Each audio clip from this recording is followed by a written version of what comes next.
បងស្រែកយំវាគ្មានបានការឈឺប៉ុណ្ណាក៏ដងស្រ័យវាមិនបា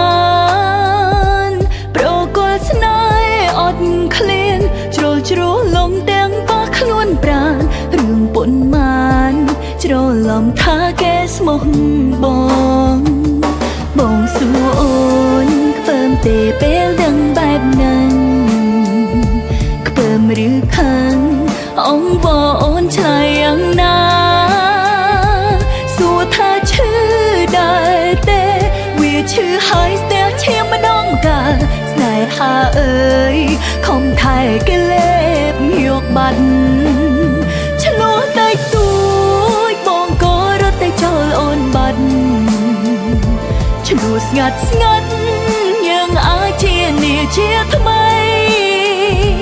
តែនេះបងបែកអូនដល់4-20ថ្ងៃមានន័យអ្វីចុងក្រោយវាបដិសារីយកវិញទេបងសួរអូនយកបងវិញទេស្នេហ៍មាសមេធំប៉ុណ្ណាបងខដឹងអូនស្មោះបងសូត្រ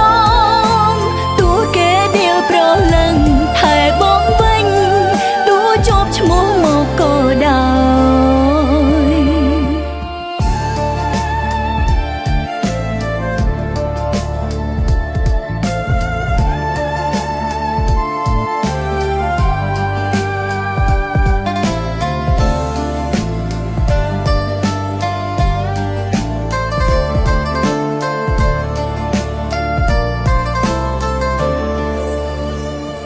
បងសួរអូ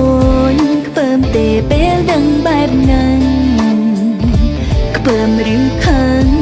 អងវអូនឆ្លើយយ៉ាងណាសួរថាឈឺដែរទេវាឈឺហើយស្ទះឈាមម្ដងកាលស្នេហាអើយខំថែគេលេបយកបាត់ឆ្លោះតែទួយបងក៏រត់តែចោលអូនបាត់ឆ្លោះស្ងាត់យើងអាចជានាជាថ្មីតែនេះបងបែកអូនដល់4-20ថ្ងៃមានន័យអ្វីចុងក្រោយវាបដិសារី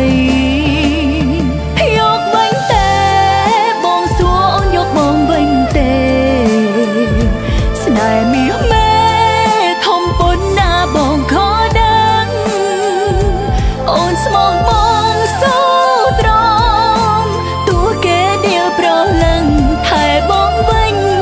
ទោះជាប់ឈ្មោះមកក៏ដោយឆ្លោះតែទួយបងក៏រត់តែចោលអូនបាត់ឆ្លោះស្ងាត់យើងអាចជានាជាថ្មីតែនេះបងបែកអូនដល់4-20ថ្ងៃមានន័យអ្វីចុងក្រោយវាបដិសារី